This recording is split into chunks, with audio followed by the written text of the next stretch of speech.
बिस्मिल्लाहिर्रहमानिर्रहीम। अस्सलाम वालेकुम नाज़रीन, उम्मीद करते हैं आप सब खैरियत से होंगे। आज की वीडियो सिर्फ मालूमाती ही नहीं बल्कि कारोबारी भी साबित हो सकती है, क्योंकि आज हम बात करने वाले हैं एक ऐसी चीज़ की तैयारी पर जो कि हमारी रोज़मर्रा की सबसे अहम चीज़ है। इसके बगैर हमारा गुजारा मुमकिन ही नहीं हो सकता। वो चीज़ हमारी ज़िंदगी का सबसे अहम जुज़ बन चुकी है, जैसा कि पानी।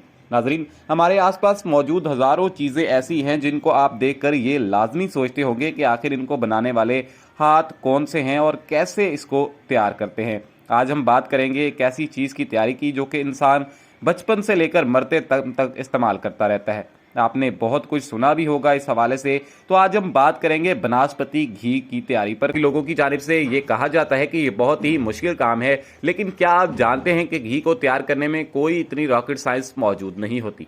अगर आप चाहते हैं कि आपके पास कुछ सरमाया मौजूद है और आप इस कारोबार को करना चाहते हैं और आपको किसी ने गाइड नहीं किया, इस कारोबार की तलाश में हैं, तो हो सकता है मेरी आज की ये 5 मिनट की वीडियो आपकी 5 नस्लों को संवार दे। इसलिए कहीं नहीं जाइएगा और वीडियो को लाजमी आखिर तक देखें, जो कि इंतहाई मुफीद मालूमात और कारोबारी आइडिया से भरपूर है। तो शुरू करते हैं आज की वीडियो। आपको बताते हैं कि बनास्पति फैक्ट्री में कैसे तैयार किया जाता है। सफ़र के आगाज़ हम करेंगे कुछ ऐसी चीज़ों से जिनसे हम भी घी को तैयार कर सकते हैं। नंबर 1, मुख्तलिफ बीजों से भी ऑयल को तैयार करते हैं। इस बारे में बहुत सारी और बातें हैं जो कि इतनी दुरुस्त नहीं, लेकिन हम इन पर भी रोशनी डालेंगे और इनमें से किस हद तक सच्चाई मौजूद है ये भी आपको बताएंगे। इसके अलावा नारियल, आपने सुना होगा कि इससे भी घी और ऑयल तैयार किया जाता है। अगर बात की जाए देसी घी की जो कि हम घरों में तैयार करते हैं, वो इंतहाई महंगा होता है, जिसके बायस हम इसे अपनी रोज़मर्रा की ज़िंदगी में इस्तेमाल नहीं कर सकते। इसलिए खाना पकाने और खाना खाने की चीज़ों में बनास्पति ऑयल ही इस्तेमाल करना पड़ता है, जो कि मार्केट से सस्ते दामों खरीदा जा सकता है। तो अगर आप चाहते हैं कि आप इसकी फैक्ट्री लगाएं या फिर आप जानना चाहते हैं कि ऑयल कैसे तैयार होता है, तो आप हमारी वीडियो के सफ़र का आगाज़ हो चुका है, जहां हम आपको इन तमाम मालूमात से आगाह करेंगे। सबसे पहले इनमें से सबसे इम्पोर्टेंट है वो है पाम ट्री, जो इसकी तैयारी में इस्तेमाल होता है। इसकी वजह से ये भी है कि कोई इतने ख़ास महंगे नहीं होते। जो बड़ी बड़ी इसकी फैक्ट्रियां हैं उन्होंने अपने ही पाम ट्री लगाए हुए हैं, लेकिन कुछ ऐसे भी हैं जो कि इधर उधर से लेकर इनके बीज को इस्तेमाल करते हैं।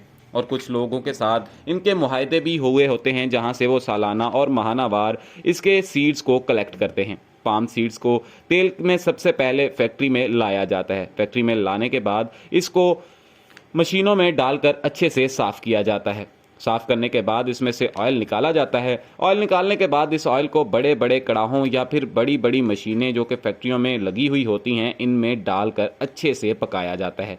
पकाने के बाद इन बीजों को जो भी मुज़र सेहत ज़र्रात होते हैं, इसको इनमें से निकाल लिया जाता है और ऑयल को फ़िल्टर कर लिया जाता है। ऑयल को फिल्टर करने के बाद बारी आती है इसको घी बनाने की। घी बनाने के लिए जब ऑयल फिल्टर किया जाता है तो जो फैक्ट्रियों में मौजूद होते हैं वहाँ पर डालने के बाद इसको मज़ीद अच्छे से पकाया जाता है। पकाने के बाद घी थोड़ा सा गाढ़ा होना शुरू हो जाता है, तो इसमें मुख्तलिफ़ किस्म के रंग और साथ में फ्लेवर भी डाल दिए जाते हैं, जिसकी वजह से घी का जायका बहुत अच्छा हो जाता है। और क्योंकि बीजों के अंदर ऑयल का जो कलर होता है वो इतना अट्रैक्टिव नहीं होता, इसलिए अपनी तरफ से इसमें कुछ खास रंग मिलाए जाते हैं, जो कि घी को रंग से आप बाखूबी वाकिफ़ हैं। वो रंग इसलिए इसमें डाले जाते हैं और मिलाए जाते हैं कि कुछ देर पकाने के बाद इसमें विटामिन्स शामिल करने होते हैं। विटामिन ए और विटामिन डी की भारी मिकदार जो है वो इसमें शामिल की जाती है, इसलिए ताकि ये हमारे लिए, हमारी सेहत के लिए कोई नुकसान ना पहुंचाए और हमारी रोज़मर्रा के इस्तेमाल को इसका फ़ायदा भी पहुंचाए। इसलिए इसमें विटामिन्स का इस्तेमाल करते हैं, तो हमें इन चीज़ों की आदत होना शुरू हो जाती है, तो हम डेली रूटीन में इसका इस्तेमाल बरकरार रखते हैं।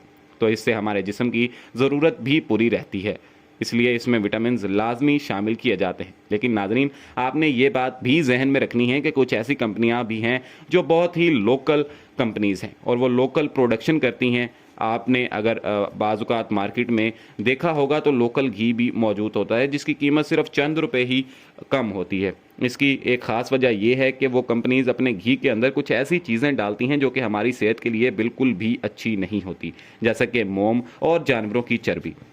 अब इस तरह से जो बड़ी फैक्ट्रीज़ हैं उनको बहुत ही ज़्यादा फ़ायदा होता है, क्योंकि इनको एक्सपेंस बिल्कुल जो है वो लो हो जाता है, क्योंकि मोम इतना ख़ास महंगा नहीं होता और जानवरों की चर्बी भी इनको सस्ती ही मिल जाती है और वह अपने घी की मिकदार को 2 गुना कर लेते हैं।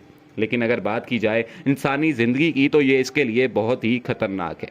तो नाजरीन, ये घी और ऑयल तैयार करने जब विटामिन डालकर घी तैयार हो जाता है तो इसको 25 डिग्री सेंटीग्रेड पर ठंडा किया जाता है। इसको ठंडा करने के बाद बारी आती है इसको पैकिंग करने की। पैकिंग जो है वो बहुत ही खूबसूरत तरीके से इसकी की जाती है, क्योंकि जितनी ज़्यादा खूबसूरत पैकिंग की जाएगी मार्केट में प्रोडक्ट की सेल भी उतनी ज़्यादा ही होगी। पैकिंग करने के बाद इसको मार्केट में सेल करने के लिए भेज दिया जाता है, जहां पर हर ब्रांड के अपने अपने दाम होते हैं और हर ब्रांड को महंगे दामों बेचने की कोशिश की जाती है। तो ये था आज का मुख्तसर वीडियो आइडिया, जिसमें हमने आपको बताया कि आप कैसे पाम ट्री लगाकर अपनी एक छोटी सी फैक्ट्री बना सकते हैं, या पाम ट्री खरीद कर भी आप घी और ऑयल बनाने की फैक्ट्री लगा सकते हैं। तो उम्मीद करते हैं आज का बिजनेस आइडिया आपको पसंद आया होगा। अपना रखिए बहुत सारा ख्याल, हमें दीजिए इजाज़त। अल्लाह निगहबान।